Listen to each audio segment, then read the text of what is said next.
The video is so long overdue. Like, I apologize, guys. This video, this build guide should have been out like 2 months ago when I hit top 10 in the rank ladder this season. For you guys that are new to Project Diablo 2, um, Project Diablo 2 actually had its biggest season ever within the game, Season 10, which they even introduced a new Uber boss, the son of Mephisto, Lucian. It's been a lot of fun, a lot of great memories, a lot of amazing people. I can't wait to see you guys again. For you Path of Exile 2 people, when it comes to Project Diablo 2, this is the chill game where you can log in all day, stream, answer questions, chill out. Like, this is the ultimate chill game. There will never ever be a replacement.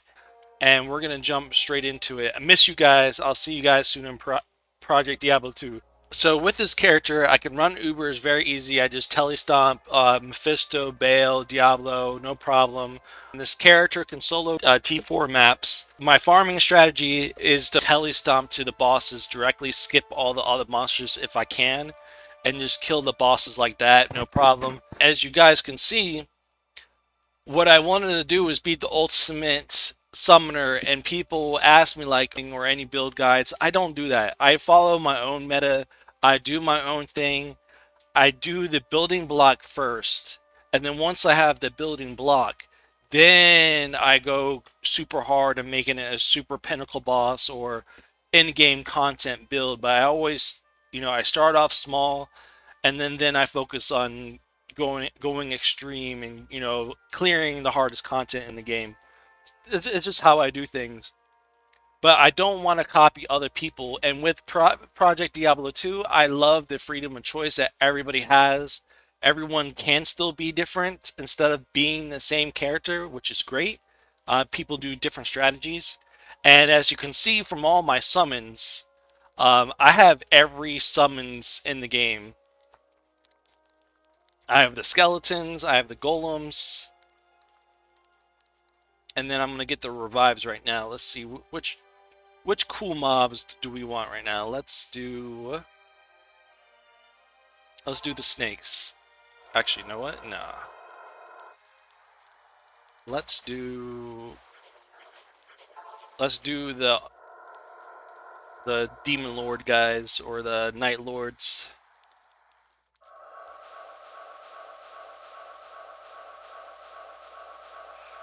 So yeah, as you guys can see, I have max skeleton warriors, max skeleton mages, max skeleton archers, max revive minions, and max golem 5 for 5. And also my mercenary. And the cool thing is that I have all the curses too. I have the lower resistance one, and I have Amp Curse, the Act 4 Merc. It's a new mercenary that they added to the game, and he casts his Amp Curse, which is great. So he's like a kind of like a bone necromancer. The weapon I have for him is Main Song's Lesson, and with Main Song's Lesson, not only that he gets all his cast rate 6 plus to all his skills, but he also gets 12% of casting lower resistance. And that's really good for my revive minions and my skeleton mages. And then with the amp curse helps with the physical damage from the blood golem, the archers, and the skeletons. The reason why I chose blood golems is for survivability and keep my HP up. When I telestomp, I can always face tank enemies, which is great. This is a special portal calculator. It's called the Planner for Diablo 2 Project D2.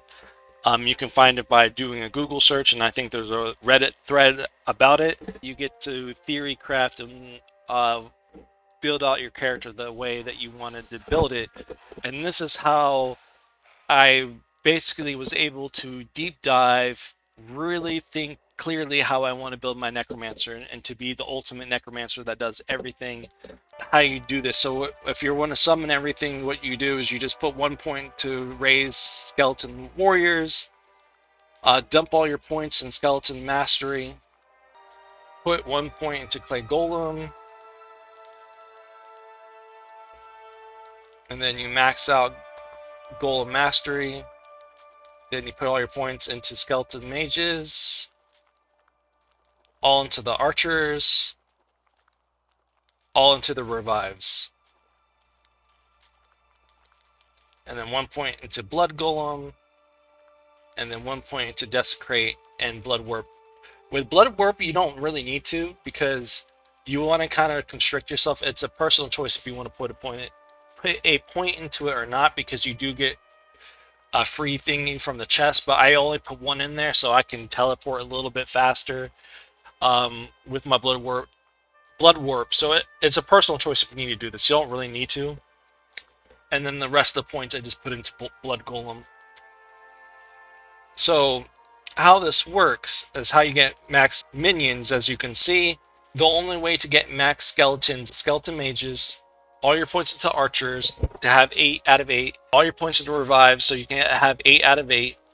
To have 5 blood golems, you have to put all your points into golem mastery to have 5 extra golems. So it's very point inclusive that you have to do it this way.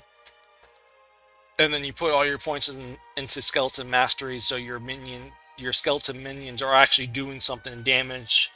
It just helps out their overall damage. Currently, I have 30 to all points to my summoner gear right now.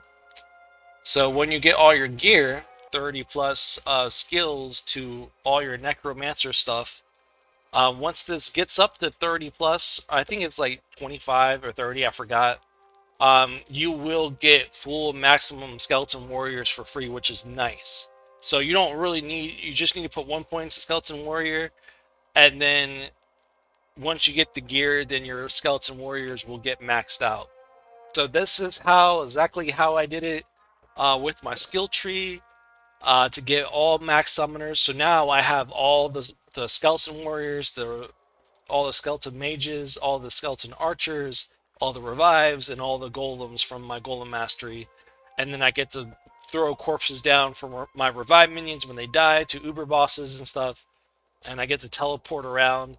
This is exactly how I theory craft my build. And now you guys can do it too, and it's a lot of fun. I love this build so much. So now we're going to talk about the gear. And then most importantly in the gear, because the gear is really important. When I first started this character, what most people do is always aim, when the season starts, everyone tries to aim for the set class, because when you have the set class gear, it really does help you progress further into the end game content. So, and then what they do is then they replace their set tier gear with like crafted gear or better, whatever they're trying to aim for actions per frame or faster frame rate. There's a lot of things that different people do. So I was going to do that too. I was going to replace my whole trained Ort set. I was going to replace it all. Tier 14 maps with buddies. And I'm sitting there like, wait a minute. What the hell's going on? Like, why am I so tanky? Like, I'm not dying. The terrain set is just overall really good for being a tank. Like, it replenishes your life. You get all resistances. You get the set bonus of 25% reduced physical damage. So that's what I discovered, and I was going to replace all this gear, and I was like, wait a minute. Like, this is way better for me. So then I started digging a little bit deeper, and then I realized that I was blocking faster, because with the terrain wing and the full set, with the helmet gives you faster hit recovery, and the terrain set gives you a faster block rate. So then when I just discovered, I was like, oh my god, like what I need to do, put all zeal runes into my shield and my helmet. So I haven't got to the goal. My character's still kind of like fresh from like fresh ladder, and until I got to like level 99, I haven't really upgraded it since. And then with the corruption, it gets all +1 to all skills. So my goal is, when I'm finished with this character, when I come back to Project D2 and I start farming again, I actually have currency. I've been, as people know, I make people like super rich in this game. Like, we get all the drops. So I do have a Cham rune, Vex rune, and like some other high-end runes I still have left. And I still have like high tier gear to sell. But what I'm trying to say is, so when I reach the end game, what I want to do is have the same corruption to all skills, but it's going to be a 3-socket, and then all the 3 sockets are going to be this zeal rune. And same goes for the shield with the corruption to all skills, and then it's going to have 3 sockets, and I'm going to put zeal runes all in it, into it so it has faster block rate. So that faster block rate just makes you super invincible and very tanky, and that's how I've been able to solo Dungeon 4 maps. I'm actually glad that I never replaced this gear because it replenishes my life, my mana, the sustainability. It just gives me tons of sustain. That's really important. So it's basically the full train set, all skills. I still have to get this one with the corruption with all plus skills, but I put all perfect skulls into it for more replenished life. The corruption here, the corruption that I did for my gloves is increased chance to blocking to help my block rate out. So I can save dexterity points and stuff like that. Of course, the mirror walk boots. Both rings have the BK wedding rings for life because you want to focus on getting as much life as you can. You don't need soul J's at all. And this one right here, I corrupted myself. I remember this. I corrupted this. I bought the ring. I bought it for like, I think, 2 Haruns or 1 Harun. And then I slammed it and I got 30 plus. So that's badass. So I need to get another one like that. I love when you craft things yourself. It's really super fun. And I believe the helmet I craft myself too. Um, and with the arm of Lorik, 2 sockets into it, and it's going to be the jewels are this. It gives you strength and dexterity, and replenish life. I believe it has replenished life, strength, and dexterity, and something else. It just doesn't really tell you what the jewel is once you put the jewel in there, but I remember it was something like that. So yeah, basically the terrain set like this, BT rate rings. The corruption that you want to get here is reduce physical damage taken for your belt. And then just try to get mass sockets to the rest of your gear. My frames right now for blocking is like 9, and once I fully get 3 sockets into it and I put all the Zeal runes into it, it's the block frame rate will be 5 frames per second if I remember. This is all what I remember like 2 months ago, but I need to go more heavy into my Necromancer again. I have a sweet Necromancer amulet right here with the strength and all res. I could do a little bit better. And then, of course, the torque and the amulet small charm. And then all your GC charms with life. So you just try to get as much life as you can with your summoner charms. And with the small charms, I did like life and mana, life resistance, whatever I'm missing, life. So pretty much all life on the charms, and all the GCs have to be the summoning one. There's no replacement for Project Diablo 2. It's very important that we try to keep this game live and still be a very strong community best we can. Senpai has done a lot of great work with this game, and we just need to keep being awesome, making Project Diablo 2 bigger and bigger as we go. Thank you for watching, guys, and you guys have a wonderful day.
Do not be peer pressured in following these build guides from the top 1% players. They're very narcissistic. There's a lot of people that are really fucked up in their head and they're very negative. So the best advice for a build guide is just play the game for yourself. Do not follow anybody, not be peer pressured in anything, and do not become a sheep. Because all you're going to do is just you're always going to stay asleep and you're never going to learn. Thank you for watching and have a great launch of Path to Exile 2.